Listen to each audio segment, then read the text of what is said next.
तो स्वागत है आप सभी को। मेरे पीछे आप ये जो बैनर लगा हुआ है, इससे आपको पता चल ही गया होगा कि हम कहाँ पे हैं। तो जी हाँ, हम प्रशांत सर के ऑफिस में पहुंचे हैं और यहाँ पे आप लोगों को बहुत ही बड़ा सरप्राइज देने वाले हैं। बहुत सारे ऐसे कैंडिडेट, तकरीबन 51 कैंडिडेट जिनको टिकट मिल चुका है एक तरह से, वो अपने चिन्ह के लिए यहाँ पे पहुंचे हैं। एक बार थोड़ा सा कैमरा पीछे दिखाइएगा, तो एक एक करके इन लोगों से बात करेंगे कि इनका विचार पार्टी के लिए अभी कैसा है और ये कितना खुश है टिकट को लेकर के। ठीक है, तो चलिए मेरे साथ आप आइए और हम लोग चल के बात करते हैं।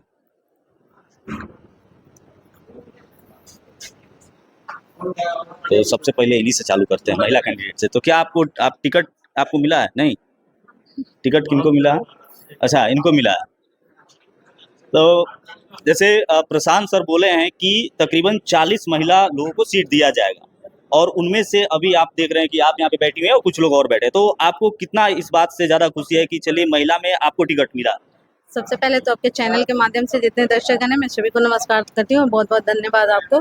देखिए, टिकट प्रशांत जी जिस तरह से बोले थे कि हर लोकसभा में एक महिला को उतारेंगे, तो उन्होंने वैसा ही किए। अभी जितना घोषणा हुआ है उसमें अभी देखने को मिल रहा है। जैसे हमारे सासाराम लोकसभा में, चिनारी विधानसभा में मुझे दिया गया। तो इस विधानसभा में कस के थोड़ा बोलिए।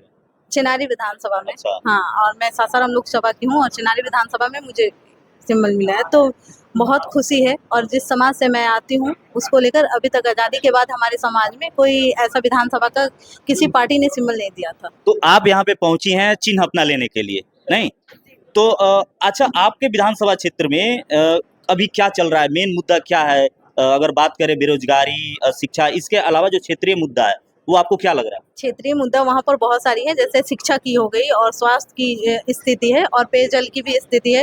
और ये देखिए, नली गली तो बेसिक चीज़ है, लेकिन जो अभी है वो सबसे ज़्यादा पेयजल की है और स्वास्थ्य की है। स्वास्थ्य केंद्र की भी बहुत हमारे चिनारी विधानसभा में, और शिक्षा की अभी तक चिनारी विधानसभा में कोई वैसा कॉलेज नहीं है, ITI कॉलेज नहीं है, ना मेडिकल कॉलेज है। ये सब है बेसिक मुद्दा हमारे यहाँ। तो पेयजल के लिए तो नीतीश कुमार जी का और केंद्रीय जो चलता है नल जल योजना, जो केंद्रीय योजना है नल जल, तो क्या आपके यहाँ वो कारगर साबित नहीं हुआ नल जल? बिल्कुल भी नहीं हुआ है। आप जाकर देखिए, जो चिनारी विधानसभा, जिस विधानसभा से मैं चुनाव लड़ने जा रही हूँ, आपको ये देखने लायक है और न्यूज़ के माध्यम से आपको पता भी चलता होगा कि जिस विधानसभा से मैं चुनाव लड़ने जा रही हूँ वहाँ बहुत सारे गांव हैं जो पहाड़ पर है, क्योंकि आधा से अधिक हमारा विधानसभा जो है तो पहाड़ पर ही।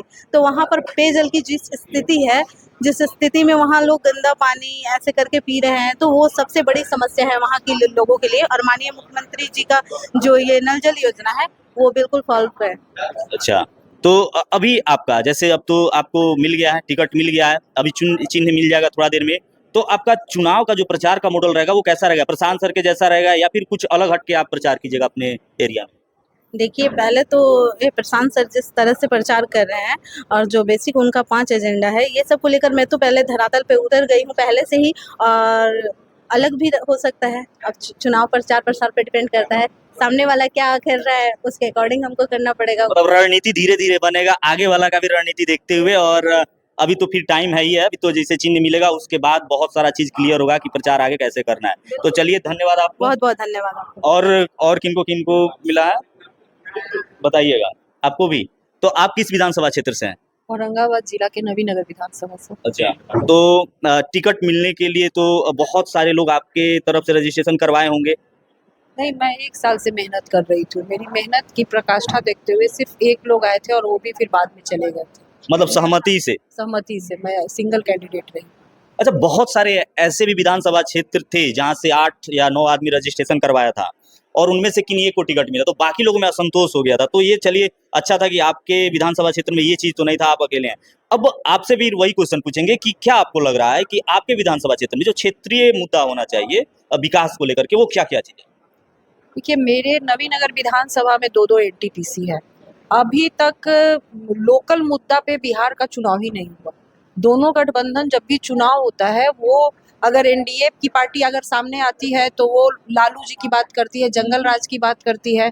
और जब एनडीए आता है, महागठबंधन के बड़े लीडर आते हैं तो बोलते हैं कि सांप्रदायिक ताकत बढ़ेगी, आरक्षण समाप्त हो जाएगा।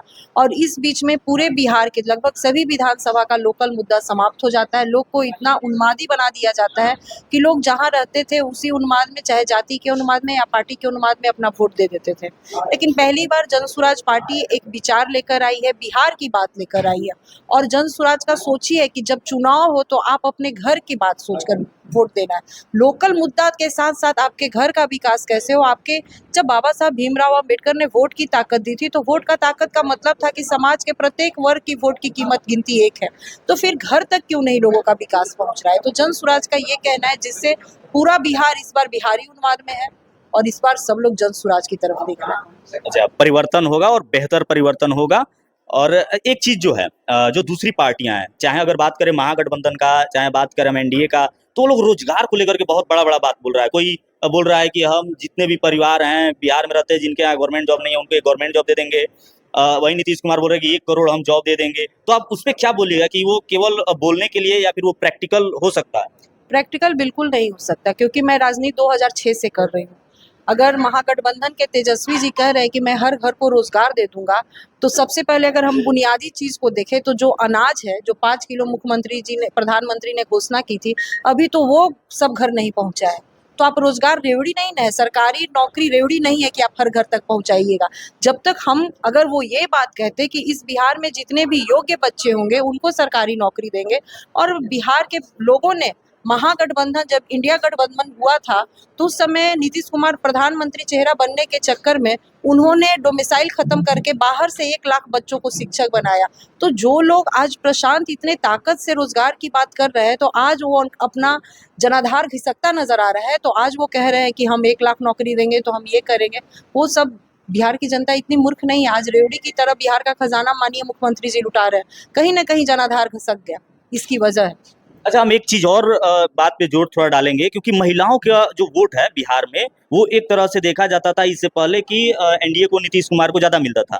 और उसके लिए उन्होंने एक योजना भी तत्काल में लाया था जो 10,000 रुपया तकरीबन 1 करोड़ 21 लाख लोगों को दे दिए हैं। ठीक है, महिलाओं को दिए 10,000 रुपया। तो इस पे आप क्या बोलिएगा कि वो कितना कारगर साबित होगा? नहीं, महिला के सशक्तिकरण की बात माननीय मुख्यमंत्री जी किए, मैं इससे भी वाकिफ हूँ। मुख्यमंत्री ने सही में पंचायती राज में आरक्षण लाकर महिलाओं को जरूर घर से बाहर निकाला है। आज उनका ही देन था कि जब 2006 में उन्होंने पंचायती राज में आरक्षण लाया तो मैं ब्लॉक प्रमुख बनी। आज राजनीतिक सूझबूझ से जब मैं नीतीश के ही माध्यम से जब बाहर निकली हूँ तो आज यहाँ तक पहुंची हूँ। लेकिन ये जो 10,000 रुपया है जो चुनाव के समय जो दिया गया है, इस पे आप क्या बोलिएगा? ये एक घूस है, ये खजाना लुटाने का तरीका है। आज पूरी महिलाओं को, जितना नीतीश सरकार में महिलाएं शोषित हो रही हैं, एक तरफ 10,000 खजाना लुटाने का सबसे बड़ा कारण है कि वो शराबबंदी का कानून बनाए, और उन्होंने कहा कि शराब बंद जब बिहार में रहेगा तो महिलाएं स्वतंत्र होंगी, महिला पर शोषण नहीं होगा। और शराबबंदी का कानून जरूर है इस बिहार में, लेकिन शराब की होम डिलीवरी होने लगी और माफियाओं के पास पैसा जा रहा है। जो गरीब लोग हैं, अगर वो शराब पीते हुए प्रशासन के द्वारा पकड़े जा रहे हैं, तो किसी भी महिला का बेटा, पति या पिता पकड़ा जाता है तो वो महिला, जो गरीब महिला है, कहीं ना कहीं से पैसा जुगाड़ करके प्रशासन के इर्द गिर्द नाचते नजर आती हैं। तो इसका मतलब साफ है कि नीतीश कुमार के जो महिला सशक्तिकरण की बात थी, वो महिलाएं धरातल पर अपने आप को कितना कमजोर समझ रही हैं।